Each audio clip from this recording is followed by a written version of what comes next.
it's a digital download, so they had to ship me the download.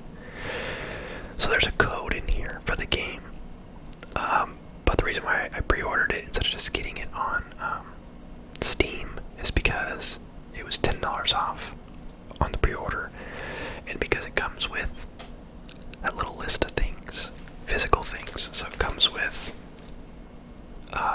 the game code, original game score, CD, so soundtrack, a world compendium, stickers, postcards, game map, and digital content access. So I want all that stuff. As far as what I'm going to do with the game code, I'm not sure. I would just give it to someone on the channel, or do like a little giveaway. But I happen to be aware of the fact that this is a very adult game, and my viewer base, the average age range is 12 to 17. And I don't really feel good about potentially giving this game out to a 12-year-old to play, because it's not a game a 12-year-old should be playing. So I don't know what I'm going to do about that, but I'll probably figure something out. But I do have this as an extra game code. I basically have an extra copy of Cyberpunk for PC, which is where you want to be playing it anyway. So we're going to open this before we play the game. This shouldn't take more than a minute or two. I don't think there's very much in here, but I do want to look at what comes in here with you guys, because I have been eager to open this, and here I am opening it 2 weeks after the game comes out. So, the sleeve, we got the game here. It is a cool box. That's the one thing that kind of bums me out about PC, is that, it's also the thing I love about PC, is that everything's digital for the most part. But there's really no reason for a cool box like this, because there's just a code, and you don't need anything else in there, right? There's no going to the store, picking up a game, looking at the box, buying it, and then bringing it home and being super excited to play. That was my favorite things about being a kid and buying games for my, GameCube or my Xbox or whatever. So yeah, I'm glad that I still have a box for this game, but it also feels funny because there's really no need for a box for a digital game. Anyway, so here we go. Here are our treats here. These are the postcards.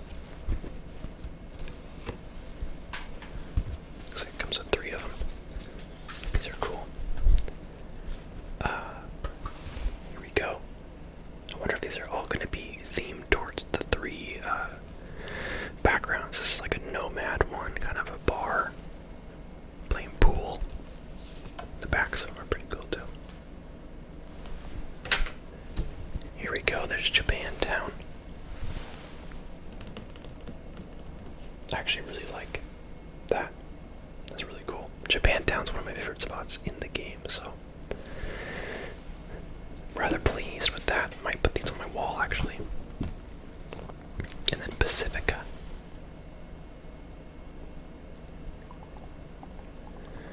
I didn't care too much for Pacifica because it was all just wrecked. It's all just ruined.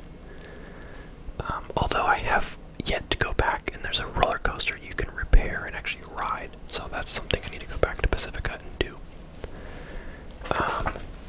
Wow. A 30-day trial for HBO Max. Actually, I already have HBO Max, thanks to my brother. Oh, this is the game map. This is actually big. This is very big.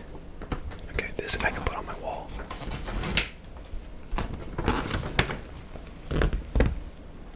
I can't see. There it is. That's cool. I like that. I liked when this was a common thing for games to have just by default. I know my old copy of Oblivion, and I think, I want to say Skyrim did it too, but I know Oblivion, Elder Scrolls Oblivion, had a game map in it that was it looked legit. It was really cool, and I actually would reference it because it was on Xbox, and the map, the menus took a long time to open. Only a few seconds to open it, and a few seconds to scroll over to the map, but you couldn't zoom out. So in order to map, you had to like look around the map. So I don't know if it was on purpose, but it made the physical map actually be useful to me while I was still learning where everything was. Okay, and the world compendium, which I think is just like a manual. Oh no, it's got little descriptions of the locations. That's cool. Little history. That's actually really cool, actually. There's a kind of a timeline starting in 1990. A history of violence going to 2020. The Fourth Corporate War, 2020 to 2023. The Aftermath, 2024 to 2035. Reconstruction and Unification, 2035 to 2070. Recent years, 2070 to 2077. That's cool. And then it goes to all the different locations and kind of a brief overview of all of them. And then an overview of the different backgrounds, life paths. Overview of the different gangs and corporations. Overview of the different weapon types, skill types, implants.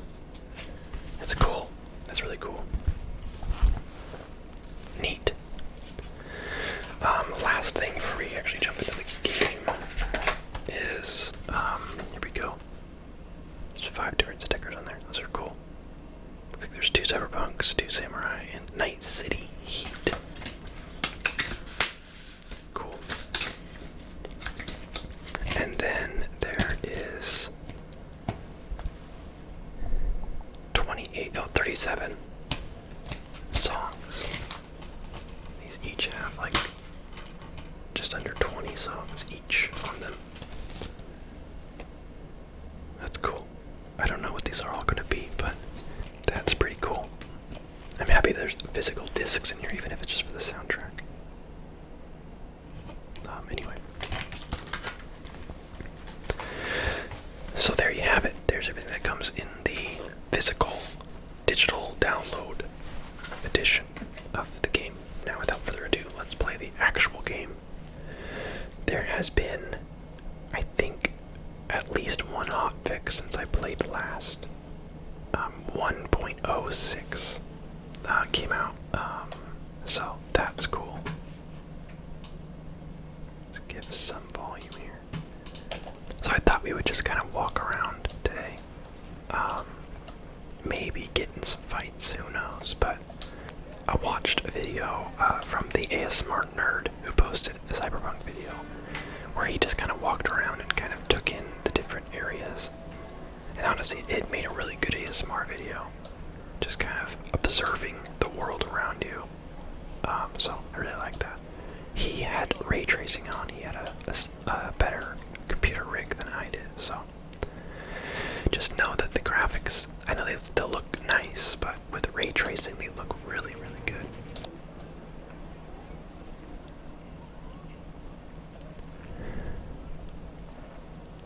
What's going on here? Look at him, he's not even in camera mode. He's lying. What is happening here? He's just taking pictures of him like acting tough. That's why we do this. That's why we just walk around. You get to see stuff like that. But like I said, I think my favorite part of this game is the floating boxes. Absolutely. No, my favorite part of the game, I think, is just the environments and the detail of just the small nuances of like what's going on that you might never ever see. Like there's people just chilling on the couch. She's drinking a, I don't know, future Pepsi. They got a candle, so you know it's a fancy dinner.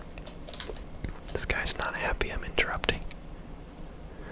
Would you be?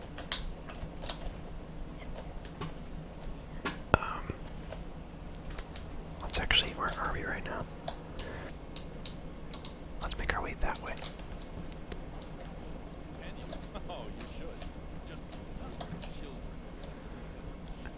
This guy's taking pictures of the graffiti, I guess.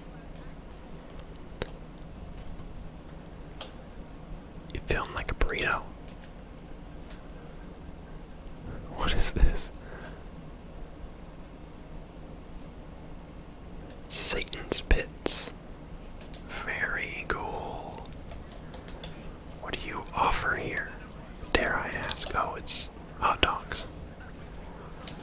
That's super funny. But I think that's something that I'd like to see the game get more credit for, is the detail of the city. And this is coming from someone who has not played very much Grand Theft Auto 5, so I don't know what the level of detail is like in that game, but I know a lot of games don't have large cities of this, magnitude. So you have to, like the city is like the whole map. Like, this is a city. This is like two cities smashed together in some ways. Oh, here we go. There's a cool walking bridge.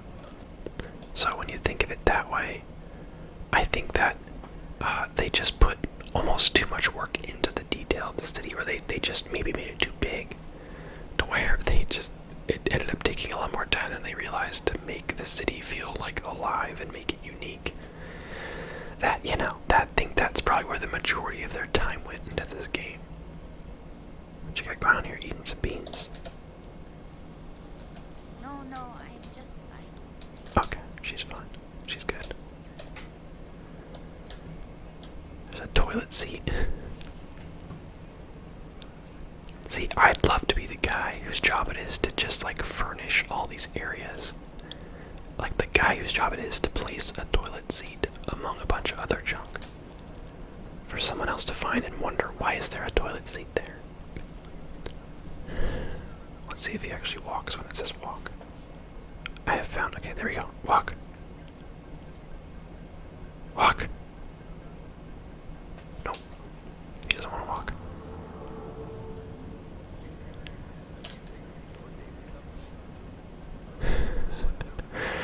I've found the AI of the people and the cars to really not follow the rules of traffic.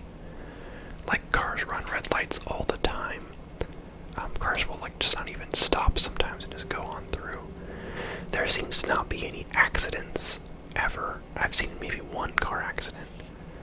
But it seemed like a scripted event anyway. So I think that there is still logic between the people walking and the cars driving, but it doesn't seem to match with the stoplights and the crosswalk signs. Like, there's definitely order among the cars, but it doesn't match what you think it would be. Like, they go when it's red, but they still don't. Like, the cars the other direction will not hit them. So I don't know. There's some logic, but it's not the kind that makes any sense to me. That's for sure. Okay, look, it says I can walk. Oh, now it says I can't walk. Like, I sprinted across. I don't know. Also, the detail on the people is pretty moderate. It's not anything insane. But the detail on the characters in stories, any of the main characters or quest characters, especially the main characters like Pan Am or Judy or Johnny, the detail on them is really, really impressive. Actually, probably less so Johnny. Johnny doesn't stand out to me as extremely detailed or realistic looking. It looks like a weird version of Keanu Reeves, because that's what it is. It's a virtual version of a person that I'm very familiar with what they look like. So that's why maybe it doesn't look as good, because I know what the real thing looks like. But Pan Am and Judy look really, really good. Down to the patterns on their clothes or individual strands of hair. The detail that their game engine is capable of doing on human models is very impressive. I think that obviously they don't run the average civilian at the same level of detail, but they don't look bad. They just look like they're not supposed to matter, which they don't. They're just peasants to me. I want to go up there. That looks cool. Is this car for sale? Break in. Tempting. Very tempting. What's this? This is a tree, right? Why is it hooked up? Whoa, it's like an oxygen tank. Wait, what's going on here? Are they taking the air from the tree? What the? I wish wish it was more clear, but I would assume that's what's going on. Live stream. Yeah, so I don't know. They're like siphoning the oxygen the tree is generating. That's hella funny. That's talk about a little detail that you could have just never noticed. Okay, let's go to Japantown. It's Japantown, yeah. Yeah. Let's go across this bridge. Actually, no, let's go around. Let's go this way. You know, let's drive to Japantown. But we'll drive real slow, like. What car did we not drive last time? Let's drive my fastest car as slow as we can. How about that? I love how these cars look on the inside. I just wish we had cars that look like this in real life. The whole, like, screen window. Oops. Okay. Someone asked me, like, do you really drive that slow in this game? And I was like, no, like, I'm purposely driving slow because of trying not to crash for the video, you know? But let me tell you, you can go very fast in this game. Because, yeah, some of the cars are really fast, but it's also very easy to crash. And they honestly, I'm sure they will, but they need to set you a little bit higher for the view of the driver's seat. Like, you need to be able to see over the dashboard. This car's not too bad, but some cars, like, it looks like you're like 4 feet tall. I'm sorry. Just trying to make a turn here. Yeah, this car is crazy. But I love the view of, what's the district called? Yeah, Corporal Plaza. I love the gigantic structures across the river. So it feels like over here is like kind of the lowly. Of course, it's still really nice over here, but you just get the scale of just how rich the rich people are, and just how kind of downtrodden everything else is in comparison. I really, really like that feel, the over the river look. And honestly, this part of town and Kabuki and Japantown are all like not that bad, but the further north you go, the more kind of ghetto and rundown it gets.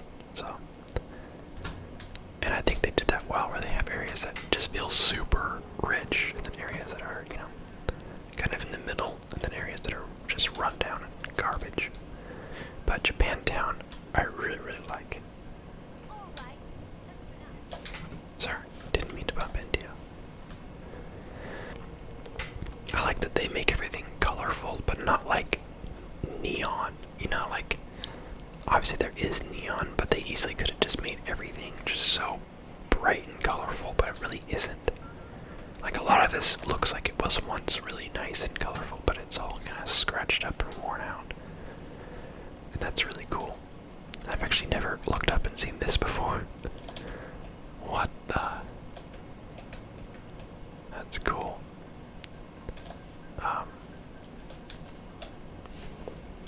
Let's see, where do I want to go? Ouch! I like your outfit, pal. Very cool. Alright, let's go up.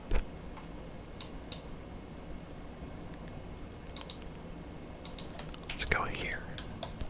But like, I finished the main story and I finished a lot of the side missions, although I still have a ton left. But I think one thing that will always be fun in this game is just being in the world.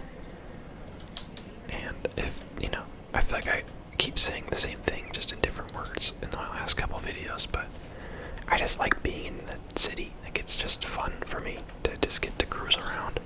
I always have liked city environments in real life, although they can be kind of stressful. Here we go, we got a car accident. Where's all this smoke coming from? It's coming from somewhere else. Do you guys know that you crashed? Has anyone told you yet? Yeah, cause you crashed. What's this? This is like a... What the? It's a very overactive vent. I don't know if that's intentional or not, but we're gonna assume that it cops are not doing their job, man. There's a car accident blocking traffic right there.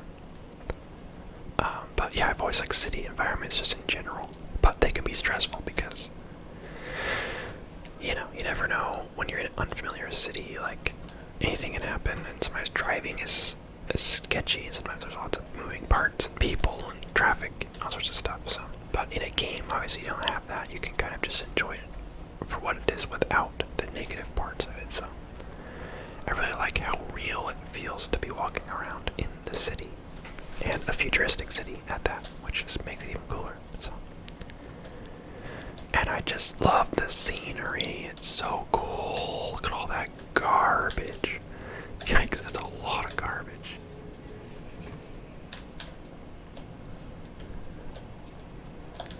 But yeah, Japantown's really cool. I don't know if you can get up to the monorail, but I really want to. I'm gonna say you probably can't because I've never seen anyone do it. Although, you know what? There's probably a way to get onto the track. I just don't know if there's a way to actually ride. You know what? New plan. It's parkour time. We're gonna get up to the monorail. There's gotta be a way. There's gotta be a way. Okay, we can get there. I'm not very good at this. Okay, there we go.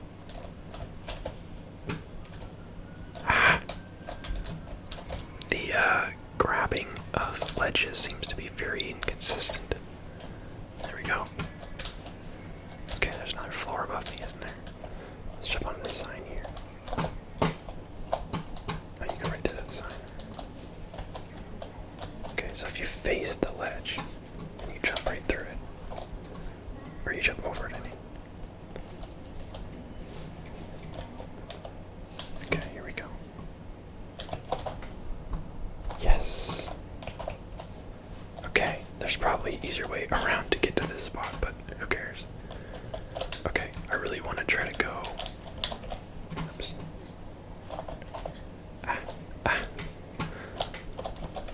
Go on. Okay, we're almost at the same level if we can get on top of this roof. Come on. I jumped way too far back. Come on, come on, come on, okay. We're doing this.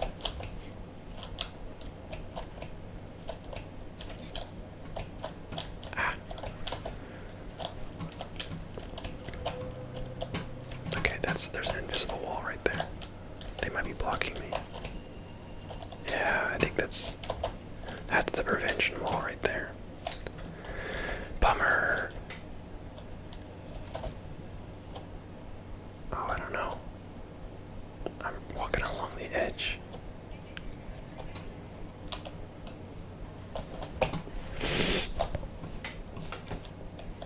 We did it. We're on the monorail. Wow, I did not think that was going to be possible, especially after there's a deliberate wall to keep you from doing it. Okay, quick save. Can we jump onto the... Ah! Yes! This is a dream come true. Uh-oh. No, no, no! I guess it disappears after a little while. That was awesome. That was everything I ever wanted. So what we're gonna do now, I should probably end the video in a second here, but last thing we're gonna do is we're gonna run. Oh. Okay, we're gonna skip that guy. I'm assuming that's just, oh wait. Okay, there's lots of invisible walls up here.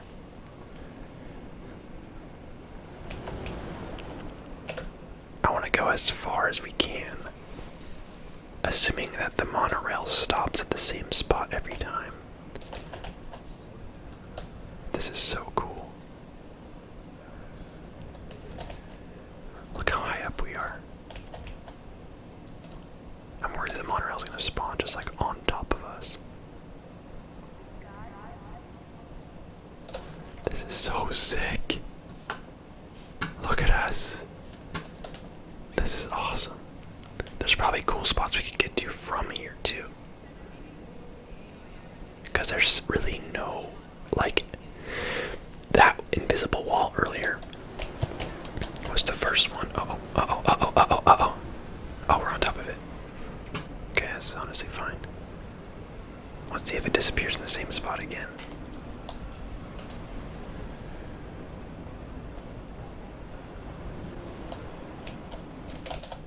Yeah, it's right there, it disappears. But we can keep going, I imagine. Yeah, okay. Whoa, what is going on? What is going on? What is going on? It like was, we became the monorail. We were going really fast without even touching the ground. Maybe the monorail was still there, maybe it was just invisible. Maybe we were on top of it. I don't know. You're definitely not supposed to be able to go up there, but or at least not an intended area for you to go. But that is something I really like about this game, is that there's no like invisible walls. Like there's very, very minimal. That last one was the first one I've seen. So you really can just parkour to wherever you want. So that's pretty awesome. Let's see if it'll glitch out on us again right here. Yep, yeah, it's not happy about us going right there. Okay, I'm gonna end the video before we just keep killing ourselves over and over again. But I can see myself doing a parkour video in the future where we just try to get in all sorts of wacky areas together. Because that's honestly really fun. I did not expect that we actually could get up to the monorail, but we did. So anyway, thank you guys so much for watching. I hope you enjoyed this video. Look out! But yeah, look at all this rooftop action up here. Look at all this parkour potential. So cool.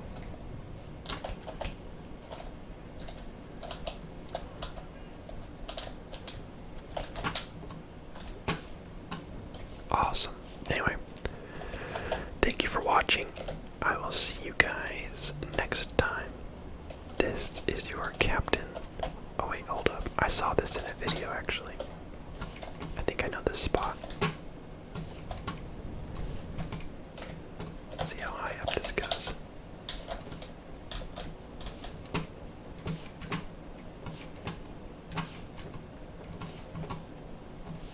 Whew, you're going way up.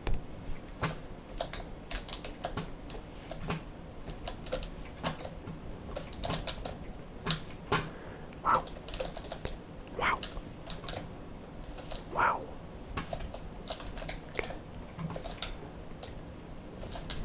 Okay.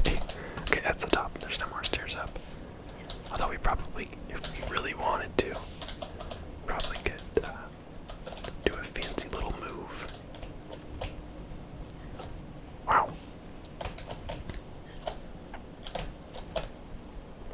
Aha. You thought you could stop me. Hostile area. What is this? What the heck?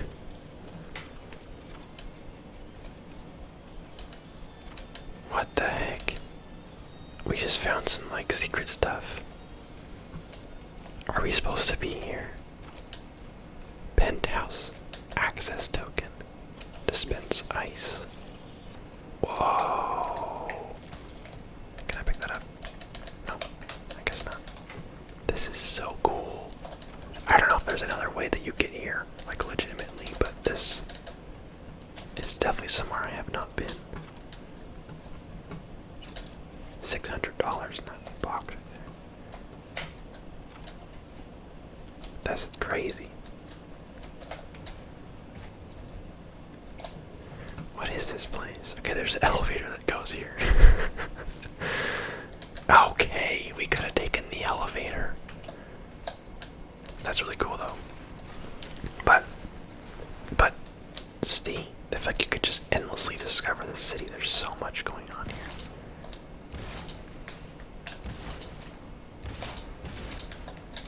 Let me in. Let me in. Let me in. Yeah. Okay, we can open the door. We're so smart. Wow, this is cool. I like this spot. I keep that in mind. This is my new favorite spot in the world. But anyway, thank you guys so much for watching. I should have started with this. Maybe next video I'll do about this game will just be this. Wow, there's multiple levels to this. We'll just be exploring absurd areas, seeing what we can find. Anyway, thank you guys for watching. I will see you next time.